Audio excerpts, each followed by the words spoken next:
정의는 사람이에요. 그 사람의 입에서 나오는 정언, 복음의 진리를 전가하는 정언이 있어야 돼요. 할렐루야. 정인이 사람이라면 이건 말씀이에요. 복음이에요.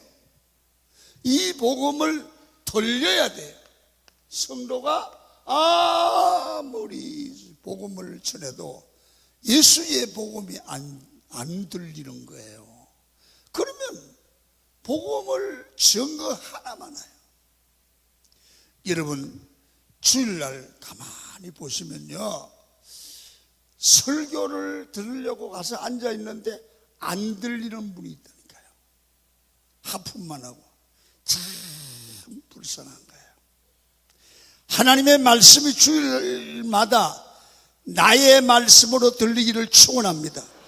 말씀이, 이 정인을 통한, 목사를 통한 정언이 말씀으로, 복음으로, 살리는 말씀으로 들려져서 내 신비에 새겨지는 건 축복이야. 말씀이 안 들리는 건 참 불행이에요. 여러분, 그러면 우리가, 여러분들과 저는 모두가 예수님의 제자인 줄 믿으시면 아멘 하십시오. 예수님의 제자라면 해야 될 일이 뭐냐 하면 우리는 정인이다, 이게. 우리는 정인이다. 믿습니까? 우리는 예수 그리스도의 정인이다. 그러면 정인은 뭐냐 하면 예수에 대해서 정언해야 돼요. 정언. 누가복음 24장 48절 한번 꼭 읽습니다. 시작. 너희는 이 모든 일의 정인이라. 너희는 이 모든 일의 정인이라. 자, 그러면 우리 모두가 정인이다. 사도행전 1장 18절은 이렇게 말을 해요. 시작. 오직 성령이 임하시면 너희가 권능을 받고 예루살렘과 온 유대와 사마리아와 땅끝까지 이르러 내 정인이 되리라. 여러분, 우리 성령 받은 사람들은 바로 해야 될 일이 있는데 예수의 정인이 되어야 된다는 거예요. 그래서 우리가 교회가 교회다워지고 성도가 성도다워지려고 하면은 교회는 예수 그리스도의 이름으로 구원을 받은 하나님의 사람의 모임 공동체입니다. 자, 그러면 우리 예수 믿는 사람들은 성령이 오셔서 우리를 도와주셨기 때문에 예수를 주라 고백한다. 아멘입니까? 그러면 예수 그리스도의 교회 공동체에 될 일은 뭐냐면 예수 그리스도의 증인되는 사역을 감당하면 교회는 바로 된 거예요. 아멘입니까? 왜? 정언을 해서 뭐냐면 다른 사람도 우리처럼 복음을 듣고 구원받게 하는 사역이 교회가 해야 될 일이다, 이 말이에요. 그래서 전도지 하나 돌리는 것은 전도가 은칙은 아니에요. 뭐냐면 이 사람들이, 지옥 갈 사람들이, 예수 안 믿는 사람들이, 우리가 예수님은 구원자입니다, 그걸 알려줄 때 그 사람이 듣고 영혼이 살아나게 하는 것이 전도란 말이에요. 할렐루야. 그래서 오늘 성경에 보면 예수님이 메시아임을 증거하는 데는 두 가지가 있습니다. 첫째로 성령님이 예수님을 증언한다는 거예요. 성령님이 우리 안에 오셔서 우리 마음속에 예수 그리스도가 구주이심을 증언하고, 그 말은 마음에 믿어지게 한다, 그 말이에요. 여러분, 성령이 역사하신 분은요, 예수가 구주이심을 믿어져요. 천국과 지옥이 있음이 믿어져요. 주님께 기도하면 응답되는 게 믿어져요. 이건 내가 하는 게 아니고 성령이 정언하신다, 그 말이에요. 두 번째는 어떠냐면 예수님의 제자들도 증언한다는 거예요. 두 가지니까 성령이 증언하고 예수의 제자들이 증언한다. 27절을 한번 읽습니다. 시작. 여러분 여기 너희도, 그 말은 예수의 제자들을 말합니다. 믿습니까? 자, 그러면 성령님, 오늘 제가 증언하시는 성령님, 그게 설교 주제예요. 오늘 여러분들이 마음을 모아서 제 설교를 듣고 은혜를 받으셔야 될 일은 예수를 증언해서 우리를 변화시키고 구원되게 하고 하나님의 자녀되게 하고 능력 있게 살아가게 하시는 성령님에 대한 이해를 하게 하려고 하는 거예요. 아멘입니까? 그래서 설교를 잘 들으시면 아하, 성령님이 이런 일을 하시는구나 를 아셔야 되고 거기에 돌려져야 돼요. 자, 그러면 성령님이 우리에게 하시는 일 중에 첫 번째가 뭐냐면 예수님을 증거한다. 우리 안에 성령님이 예수님을 증거하는 거예요.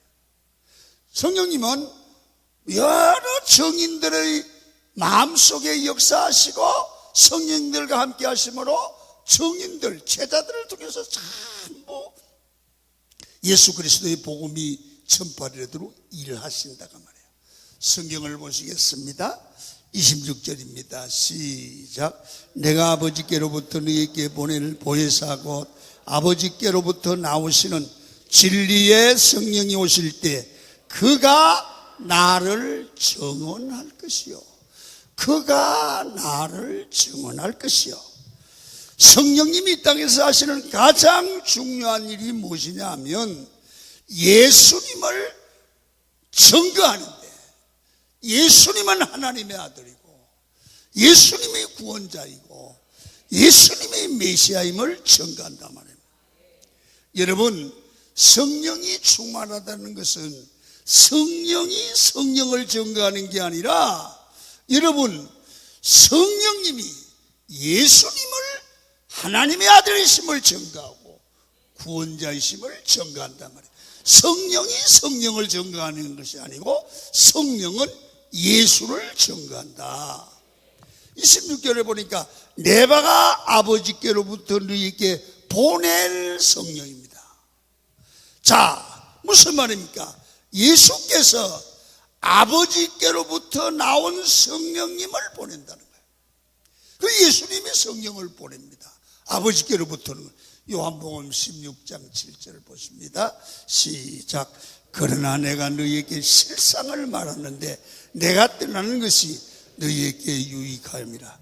내가 떠나가지 아니하면 보혜사가 너희에게로 오시지 아니할 것이요, 가면 내가 그를 너희에게 보내리. 예수님이 가셔서 그를, 그거는 뭐예요? 성령님을 우리에게 보내신다. 믿습니까? 성령님은 예수님이 하나님께로부터 보내셨다. 자, 그러면 예수께서 모든 성도들, 여러분들과 저에게 보내신 선물이 뭐냐? 성령이에요. 우리 마음을 열고 이 말씀을 믿음으로 받기를 축원합니다. 여러분, 이 믿으면 이미 우리 안에 성령님이 와 계신다. 한번 따라합니다. 성령님이 내 안에 계신다.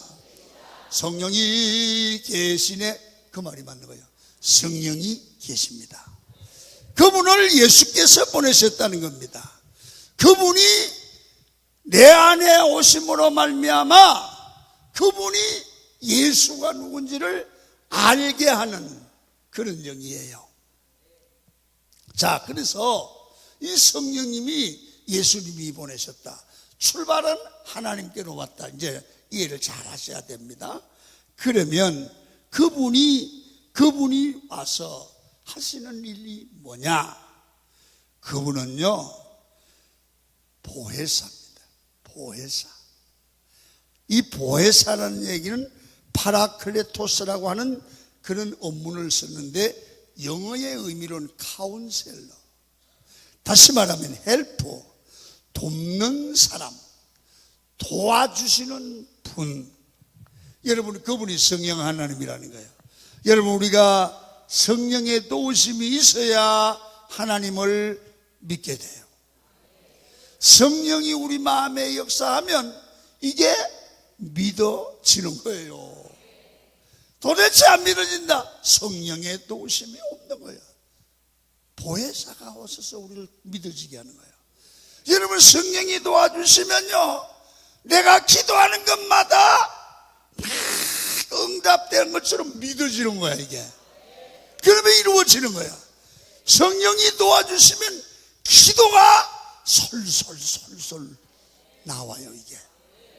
성령이 기도를 돕지 않으면 기도가 꼭 떫은 감 씹는 것 같아. 그러나 성령이 보혜사가 돕는 기도는 기도가 나오죠. 오늘 기도의 은사가 임하기를 축원합니다.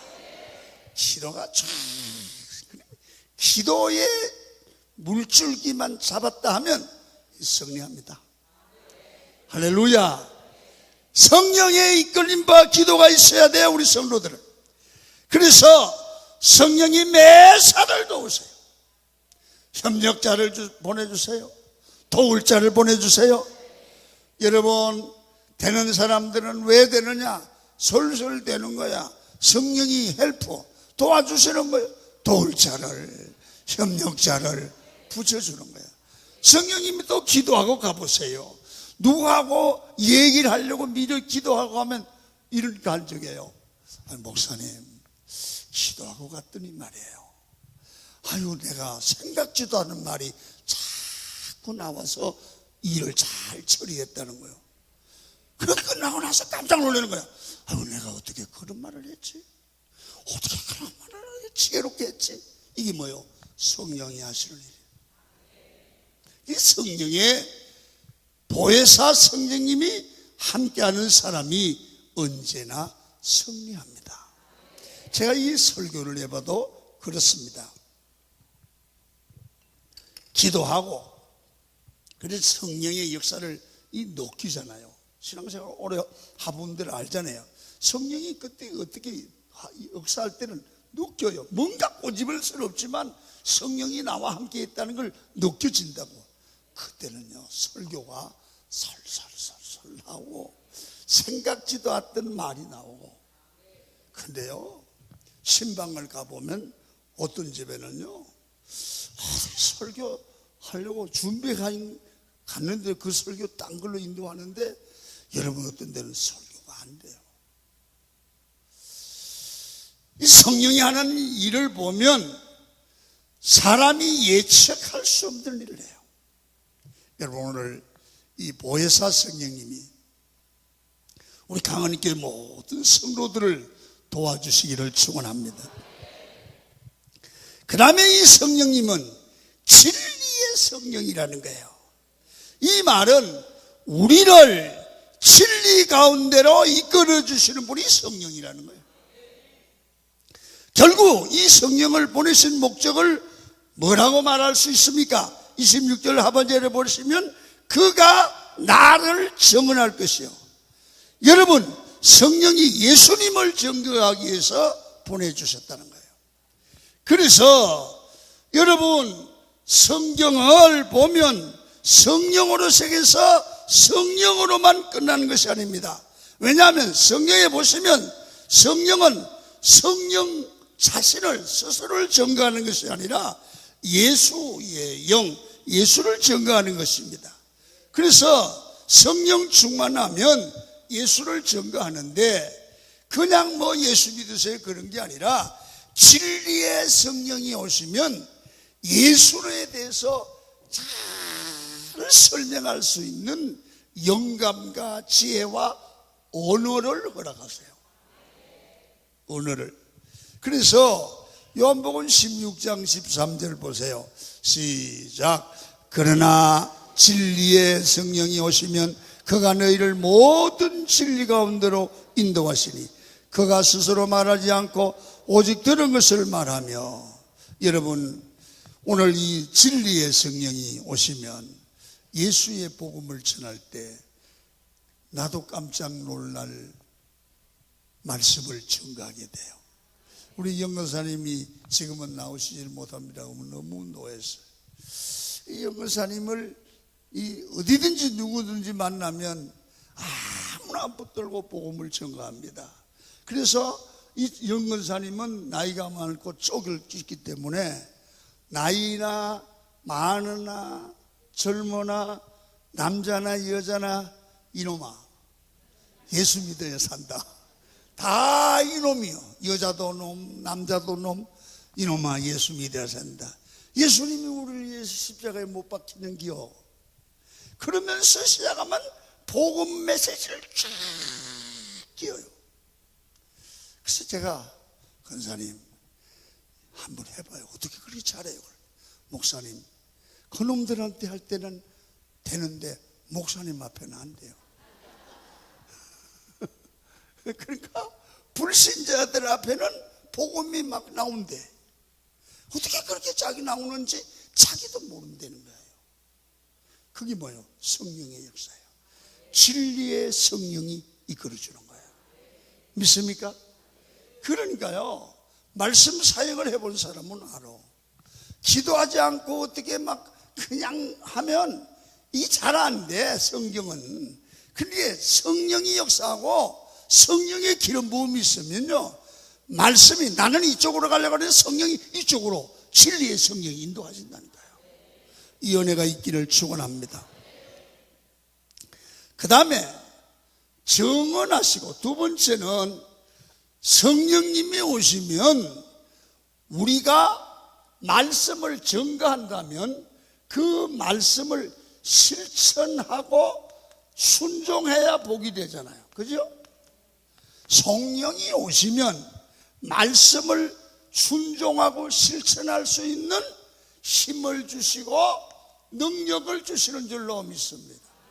다시 말하면 말씀 순종의 능력을 주시는 분이 성령이야.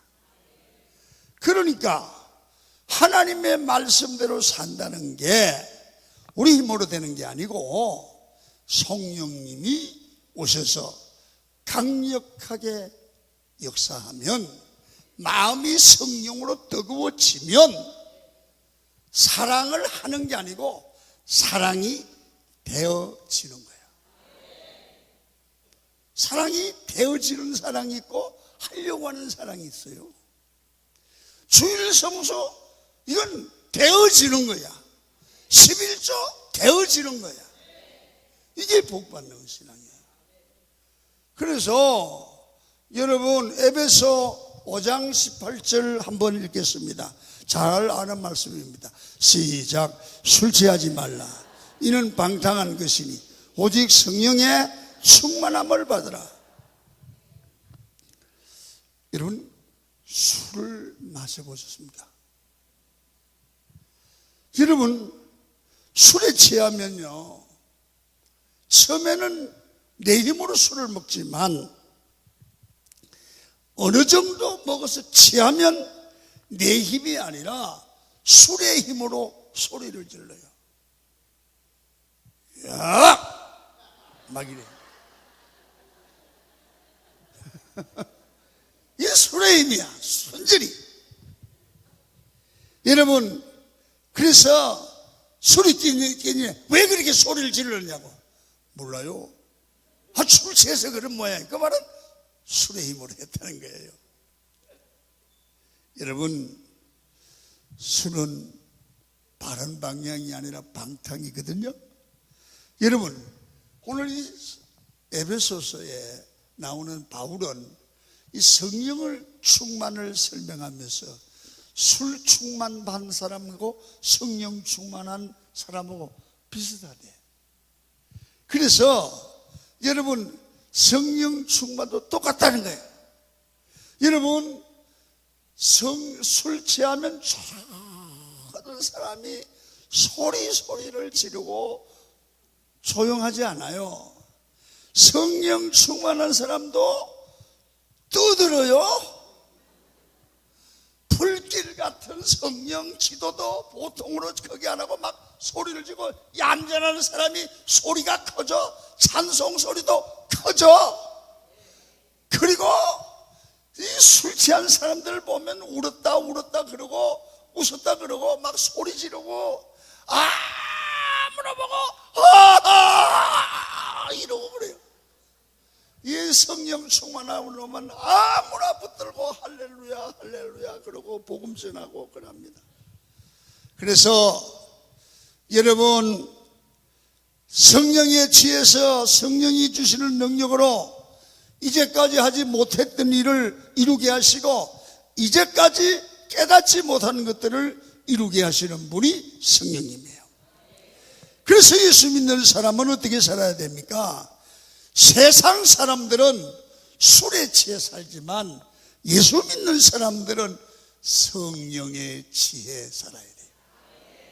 성령의 지혜에서 성령의 능력으로 이 땅의 모든 난관과 어려움과 시험을 이길 수 있다는 거예요. 여러분, 옆에 사람들을 붙들고 집사님, 장로님 성령 충만하시기를 바랍니다.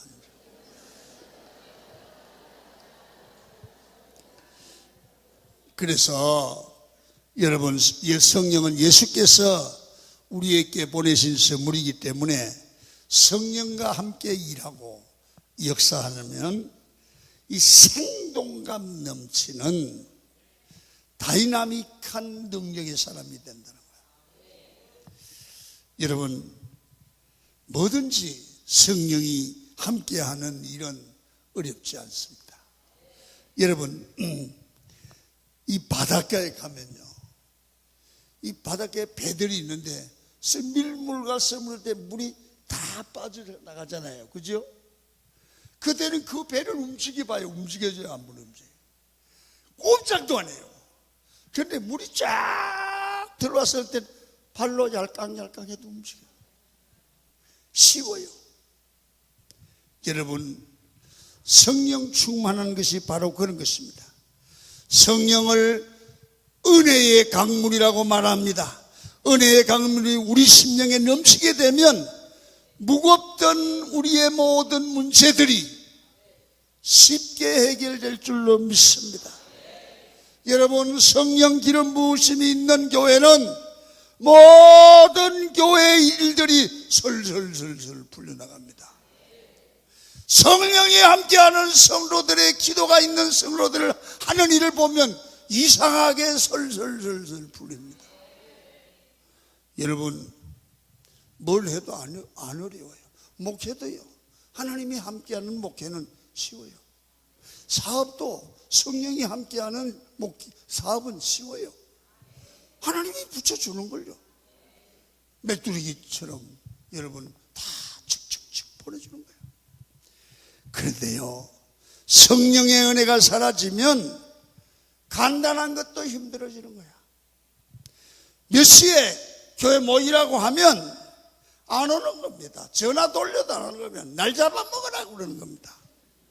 그런데 성령 충만하면 말하지 않아도 잘 모여요. 내일 중보기도 보면 알아요. 성령 충만한 사람은 다 나와요. 안 사람은 때려 죽여도 안 나와요. 여러분, 성령 충만한 사람은 무슨 순종이도 먼저 하고요. 성령 충만하면요, 교회에서 기도하는 게 좋아요.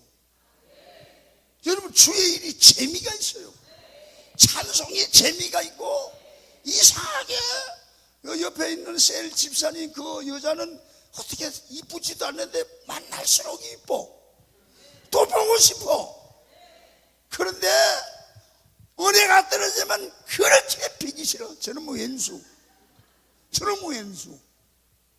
그러니까 그쪽 애가 얼굴에 문제가 있는 게 아니고 내 속에 문제가 있는 거지. 그래서 성령을 받아야 돼요. 무엇보다도 중요한 것은 성령 충만하면 이상하게 내 감정이 변화를 주시는데 이상하게 기쁜 거예요. 기쁜 거예요. 다시 말하면 감동을 주시는 거야. 세상에서 제일 쉬운 일이 뭡니까? 감동받고 하는 일이에요. 우리가 사랑하는 사람한테 감동을 받으면 어떻습니까? 뭘 하든지 쉽습니다. 제가 이런 얘기를 안 해야 되는데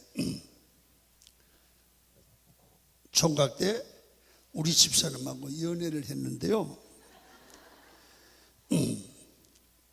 우리 집사람이 나보고 고향에 한번 가자. 파주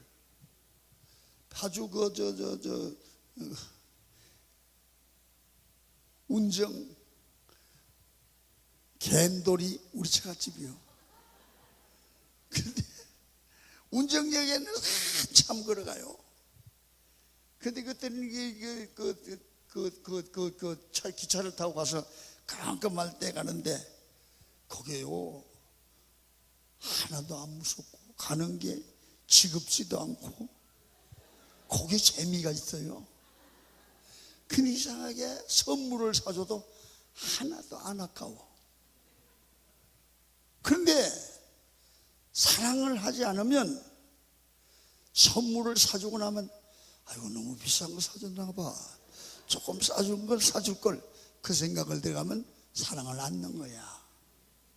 여러분들 가만히 생각해봐. 남편이 뭐 사달라면 사주면 아까운 여자분들은 사랑하지 않는 거야. 어? 강장로님 뭐 선물 좀 사줬어요? 안 아깝죠? 장로님 큰일 났어요. 오늘 안 오셨구나 근사님이. 큰일 났네. 괜히 물었네.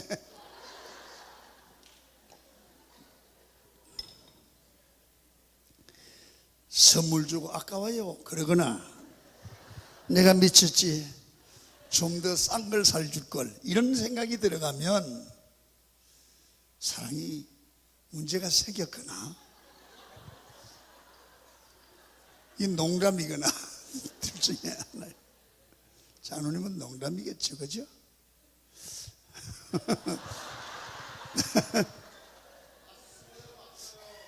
집에 그 교구에 있는 분들은 그 사모님한테 이르지 마세요. 여러분 진짜 사랑하면 섬기고 나서도 말합니다. 내가 이렇게 헌신하고 섬길 수 있는 기회를 주신 하나님이 너무나 감사하다. 그런 마음을 누가 주십니까? 성령이 주시죠.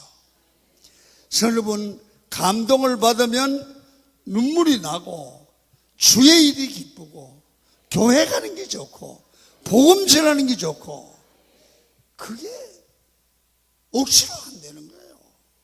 성령의 사람은 거기 되는 거예요. 그러면서 내가 나를 봐도 좀 이상해졌어요. 왜 그렇게 거기가 좋은지. 여러분 성령 충만하면 이렇게 여러분 가슴이 뜨거워지고 믿음이 회복되고 여러분 사람이 용서가 돼요. 여러분 성령 충만하지 않을 때는 그냥 괜히 짜증나고 뭐가 마음에 안 들면 그냥 신경질 나고 불평불만했는데 여러분 이상하게 내 마음에 성령이 들어오신 후부터는 기쁜 거예요. 사랑만 해요. 전에는 말이야 부부간에고 뭐고 세상에 마음속에 미움이 왔는데 그럴 수가 있나? 세상에 부부간에 그럴 수 있나? 세상에 그 집사가 그럴 수 있나? 그런 마음이 자꾸 들어가는 거예요. 미운 마음이. 그러면 이상하게 내 마음도 내가 뭐 그러고 나서 시큰거린데 그렇게 하고 나면요 마음이 싸늘해요. 그러면 기도가 잘 안 돼. 그러면 내가 왜 이렇지 그런 생각이 들어가요. 그런데 성령이 오면 괜히 좋은 거야. 괜히 무슨 문제가 있으면 그 사람을 보고 뭐 그럴 수 있지 뭐 그럴 수 있는 거 아니에요 뭐 이렇게 이해가 되고 그런데 어제는 그렇게 밴댕이 속 좁더니 오늘은 이렇게 바다처럼 넓어졌네. 진짜 사람이 어떻게 저렇게 변할 수 있냐? 성령이 임한 사람은요, 마음이 바다처럼 넓어져요. 이러니 안 될 리가 없잖아요. 그래서 여러분, 가정도 되려고 하면 온 가족이 성령 충만 받아야 돼요. 교회도, 구역도, 교구도 다 성령 충만 받아야 돼요. 그래서 우리는, 잘 들으세요, 오늘 정언하시는 성령님을 우리 마음에 모시고 예수를 알고 하나님을 알고 구원을 알고 복음을 알아야 돼요.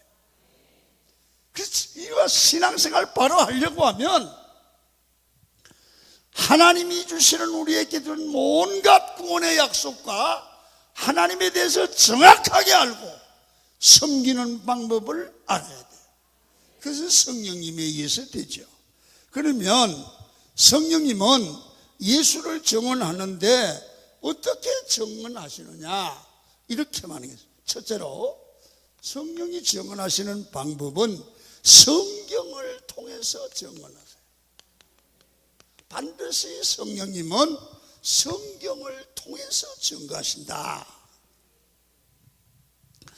여러분, 성경은 어떤 경우는 음성으로 들려오는 분들도, 음성을 들었다는 분들도 있어요. 그리고 또 꿈 같은 직통 계시로 받은 사람도 있어요. 그런데 그것은 굉장히 드문 일이에요. 그리고 특별 계시예요. 그런데 이런 것들은 잘못하면 위험할 수가 있어요. 나는 참 목회하면서 어려운 일 많이 겪었어요. 목사님, 꼭 좀 만나야겠어요. 그렇게 연락이 왔어요. 만나보면, 목사님,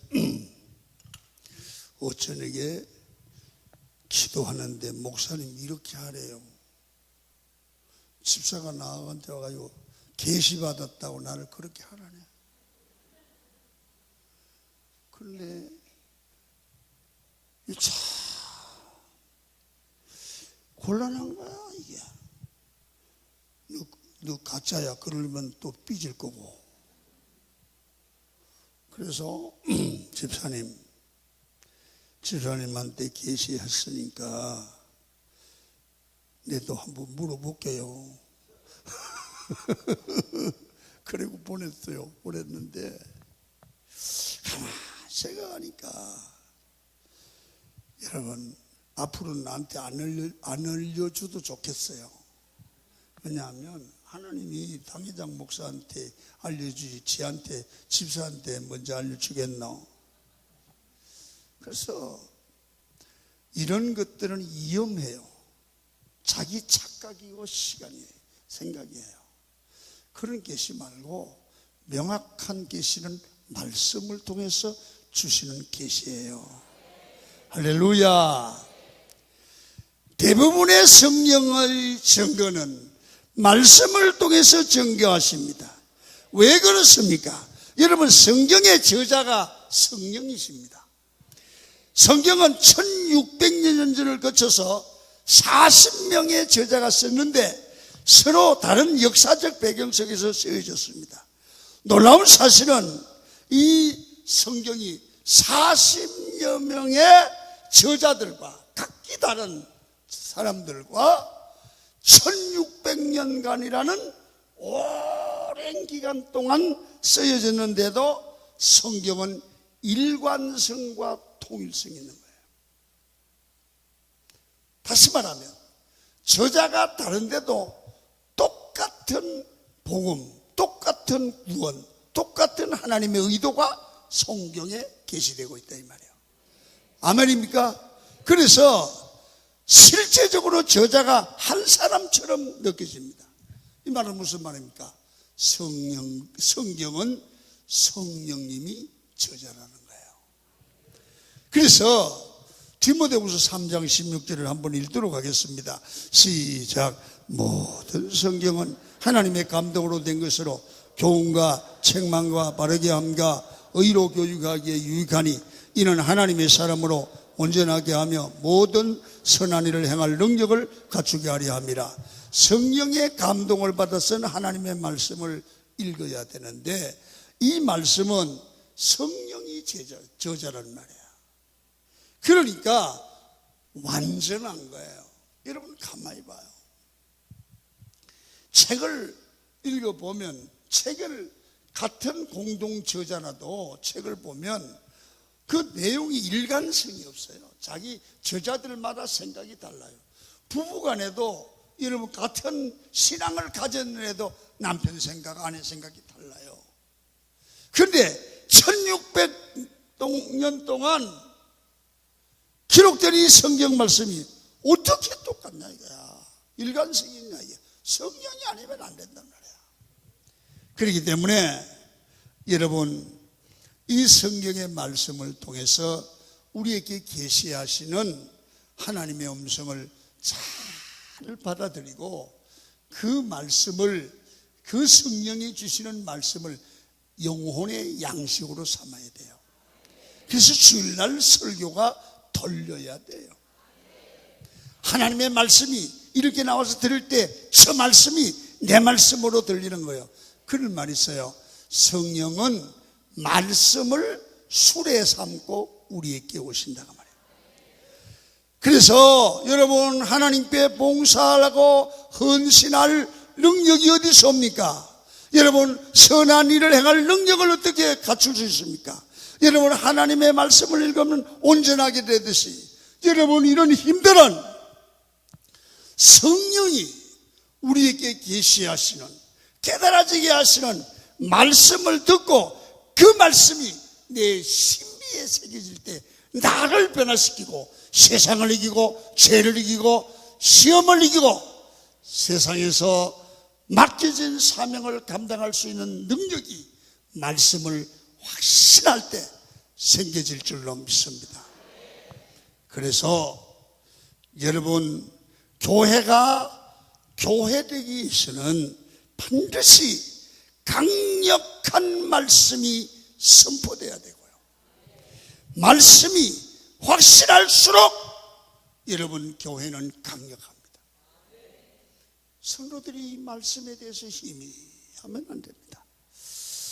그래서 어떤 사람들은 이 성경을 많이 읽어야 되는데 성경을 안 읽지 않습니까? 근데 어떤 분들은 그렇게 얘기하면 성경을 읽는데 아예 안 읽는 사람도 있고 두 번째 읽기는 읽는데 두 가지 특징이 있다고 그래요. 목사님, 성경은 수면제입니다. 잠 안 올 때 성경 읽으면 좋대. 제일 잠을 잘 재우는 건 마태복음 1장 1절이에요.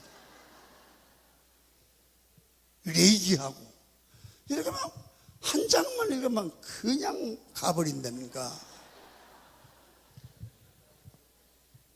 여러분 성령의 인도함이 없이 성경을 읽는 거예요. 여러분 시간을 두고 말씀을 읽고 묵상하다 보면 여러분 성령이 우리 안에 역사하면 수면제가 아니라 성령이 재미있어져야 돼요.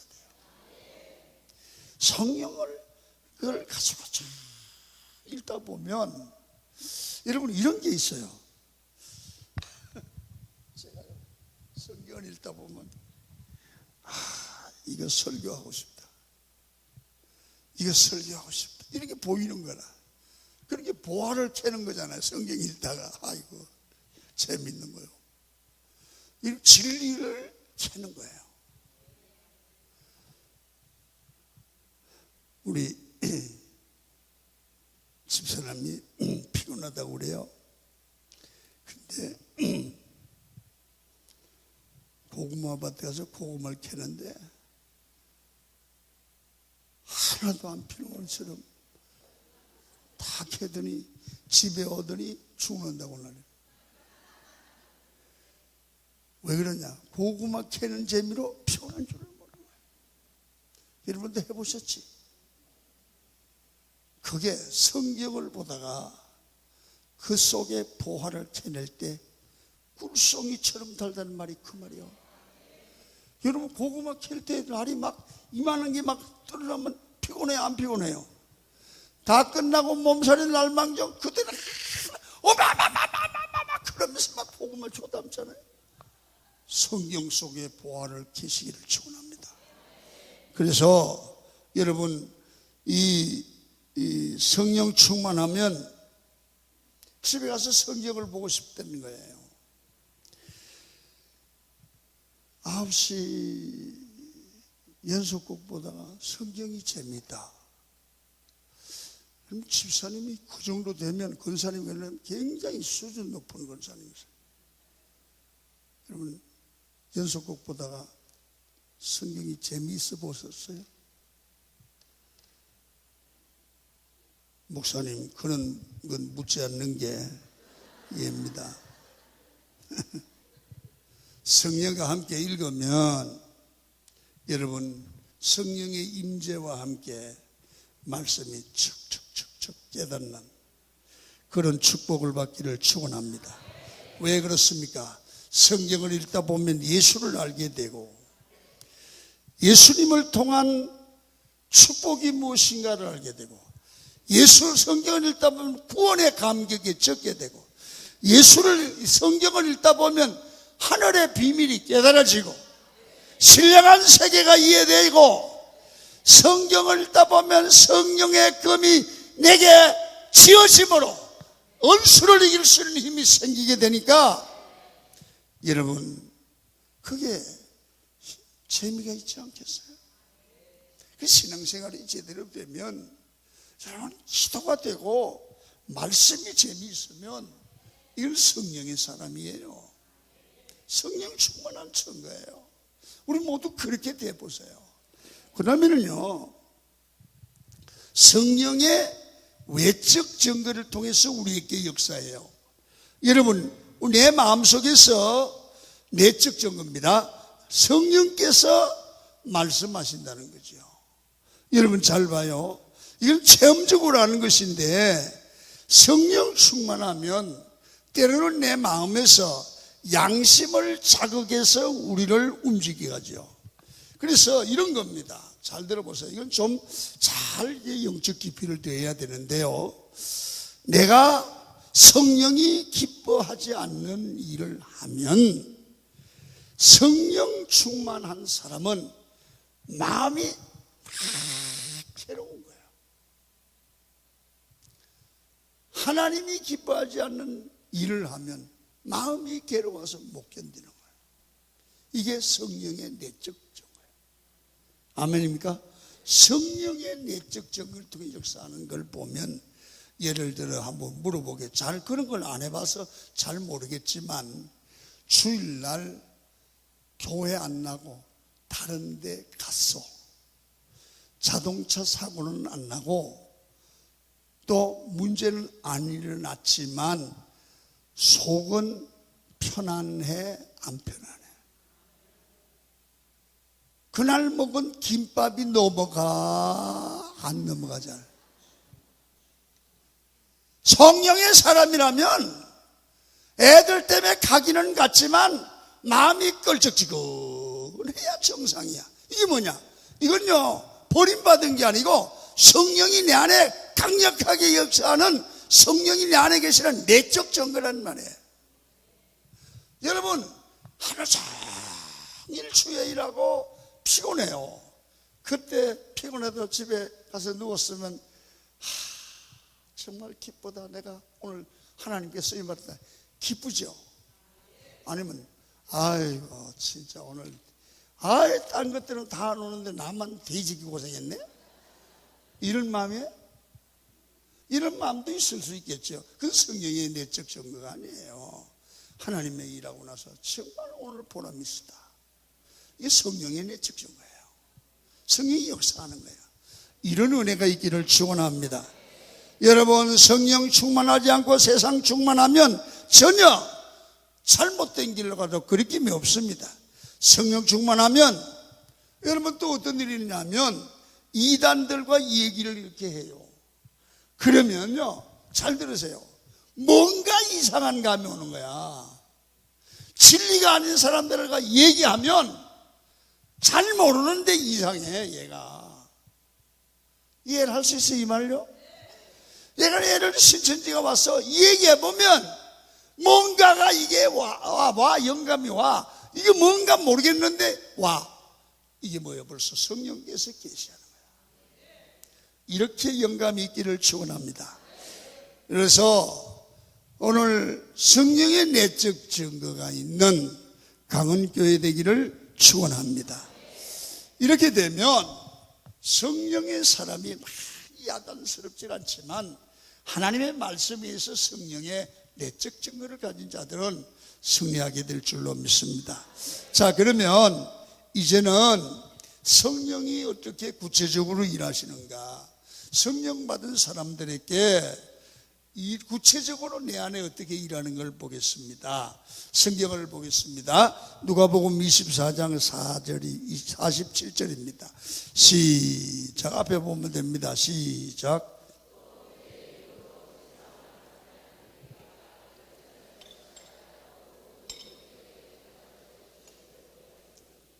예, 성령이 충만하게 임하는 확실한 증거는 성령이 내 안에 있으면 반드시 지은 죄를 깨달아지는 거예요. 성령이 강력하게 역사할수록 화를 냈다든지 말씀대로 안 살았든지 누가 뭘 하지 않는데도 내가 내 안에 계신 성령님이 죄를 책망해요. 야, 목사가 그러니? 장로가 그러니? 집사가 그러니? 책망해요. 아멘입니까?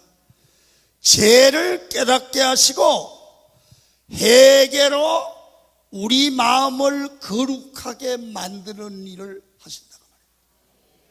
반드시 성령님은 이렇게 우리를 반드시 고쳐요. 잘못된 걸 회개하고 고치게 만들어요. 그래서 이런 거예요. 회개도 내가 하는 게 아니고 성령이 하게 하신다. 할렐루야. 성령께서는 회개의 길로 우리를 이끌어 가신다는 겁니다. 그래서 여러분들과 제가 가만히 우리가 살아보면요, 우리가 오늘 저녁에도 내가 온 게 아니에요. 성령이 이끌어 오셨어요. 할렐루야. 올 수밖에 없도록 만드셨어요. 그래서 어떤 분들은 이 철학기도 은혜 받고 잘 된 사람들을 보면 그래요.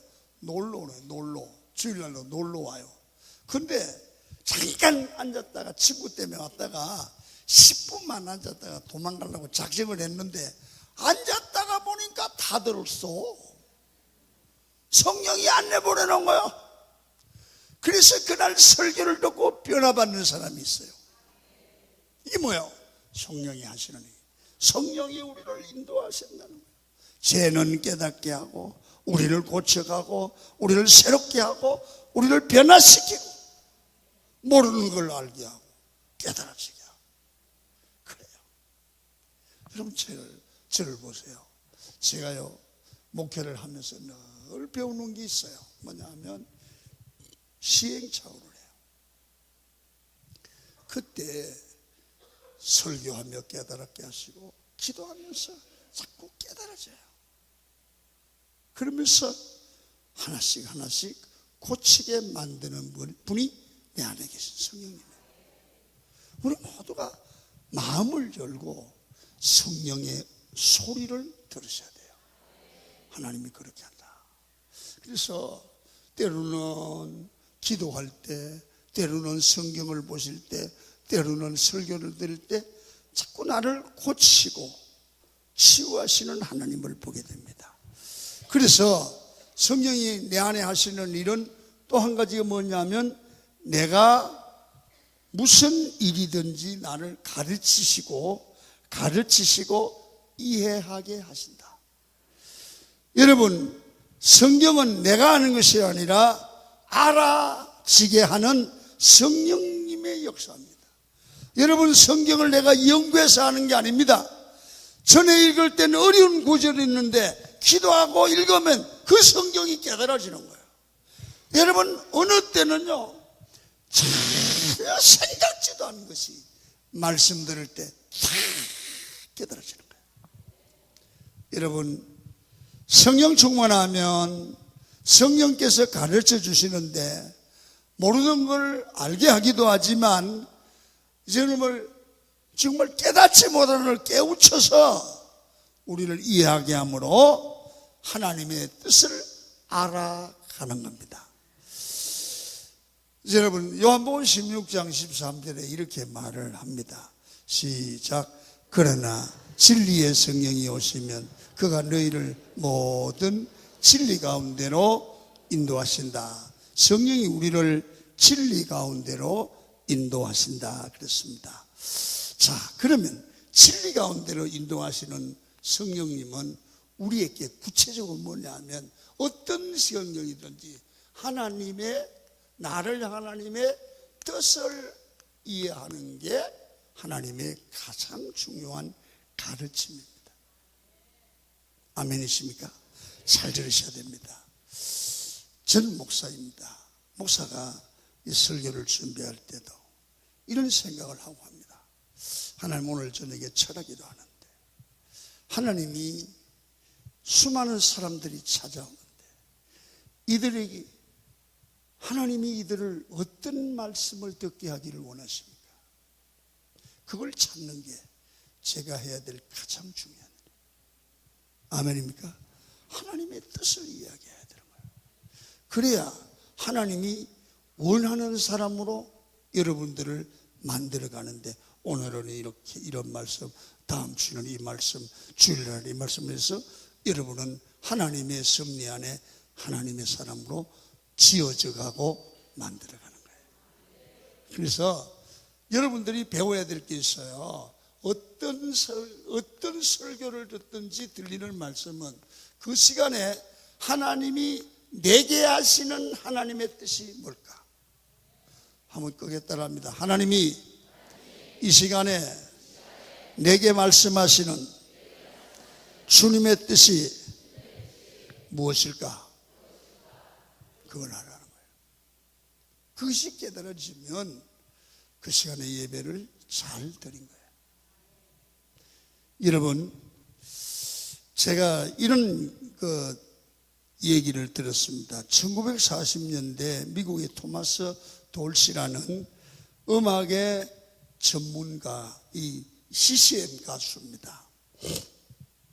그 사람의 간증 이야기인데요. 뭐 다 얘기는 할 수 없고, 이 사람이 예수 믿기 전에는 시카고에서 여러분 술집에서 재즈 음악을 연주하고 있었습니다. 이 사람이 찬양을 너무 잘해서 변화되고 여러 곳에 찬양 집회를 했는데, 어느 날 이 자기 집에서 멀리 떨어져 있는데 예수 믿고 구원받아 감격해서 찬양 집회를 하는데 전화가 집에서 왔습니다. 아내가 임신을 했는데 아내가 유독하다는 겁니다. 옛날이니까 1940년대니까 교통이 그렇게 좋지 않았습니다. 그래서 급하게 집회 인도 중에 집으로 달려오는데 며칠이 걸렸다는 겁니다. 와서 보니까 아내도 임신 9개월인데 아내도 죽고 아이도 죽었다는 거예요. 여러분, 얼마나 충격이겠습니까? 내가 주님 믿고 의지하고 충성하고 딴 짓을 한 것도 아닌데 찬양 집회하고 예수님 전가하고 돌아왔는데 아내도 죽고 아이도 죽었습니다. 여러분, 하나님 어떻게 이러실 수가 있습니까? 그리고 원망을 하는 겁니다. 그때 드는 생각이, 내가 찬양 집회를 안 가고 집에 있었으면 아내와 아이가 안 죽었을 것이다. 내가 없어서 그랬다. 결국은 그는 낙심을 하고 하나님이 때문이다, 원망을 합니다. 그리고 교회를 나가지 않고 방황하기를 시작합니다. 심지어는 너무 힘들어서 정신과 치료까지 받았다는 겁니다. 여러분, 우리 가운데도 이런 상황이 있을 수 있지 않습니까? 이유가 설명되지 않습니다. 내가 주님 앞에 충성하고 헌신했는데 나에게 이런 시련과 아픔을 주실 때가 있지 않습니까?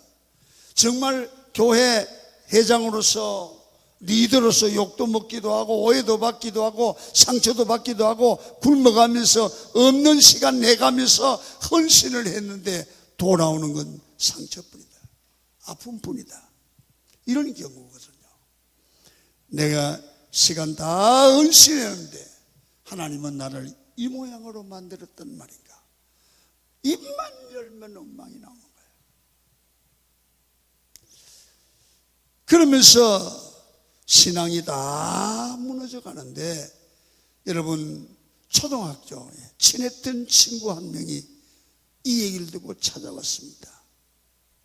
야, 친구, 내가 널 위해서 간절히 기도했어. 사람 생각을 하지 말고 성령을 의지하라. 하나님은 합력하여 선을 이루고 너를 향한 하나님의 뜻이 있다. 엉망에서는 일어설 수가 없다. 너는 하나님 앞에 기도해봐라. 힘이 들지만 하나님만 의지하기를 기도하라. 그러면 나도 기도할 것이다. 힘들어도 하나님의 뜻이 있을 거야. 그리고 성령께서 너에게 반드시 알게 하실 거야. 사람은 힘들지만 성령께서 반드시 직접 말씀해 주실 거야. 이렇게 친구가 위로를 하는 겁니다. 성도 여러분, 세상을 살아가면서 어려움을 누가 안 만나겠습니까? 만날 수 있어요. 여러분들도 만날 수 있어요. 그때 누구를 만나느냐가 중요한 거예요. 정말 어려울 때 좋은 사람을 만나야 돼요. 어려울 때, 힘들 때 좋은 친구의 말 한마디가 인생을 살리는 거예요. 그러면서 이 돌씨라는 사람에게 마지막으로 친구가 이런 말을 했습니다. 주님이 반드시 너의 손을 놓지 않을 거야. 그리고 한참 기도하는데, 이 말을 듣고 막 기도하는데 시카고 집 바깥에 눈이 막 쌓이고 있습니다. 그런데 여러분, 그 눈 위에 하나님께서 오늘 글을 썼는데 이렇게 써 있어요. 주님이여 내 손을 잡아주소서. 주님이여 내 손을 잡아주소서. 그렇게 자기 눈에 그렇게 글씨가 써 있는 게 보였어요. 이 사람이 그때 이 간격을 보고 이 글씨를 보고 눈물을 퍽퍽 흘리며 주님은 살아계시군요 그러면서 작사 작곡한 찬양이 바로 이 찬송입니다. 주님이여 이 손을 꼭 잡고 가소서. 약하고 피곤한 이 몸을 폭풍의 허감 속 해치사 빛처럼 손잡고 날 인도하소서. 여러분, 이 찬송을 지었다고 합니다. 인생을 살다 보면 설명이 안 될 때가 있습니다. 내가 잘못한 거 하나도 없는데, 충성하고 살았는데 하나님은 어떻게 내게 상처와 아픔만 주십니까? 납득이 안 가는. 그런데 그 친구가 기도했다는 것입니다. 여러분, 납득이 되십니까? 그런데 성령께서 반드시 붙들어 주시고 인도해 주신다는 겁니다.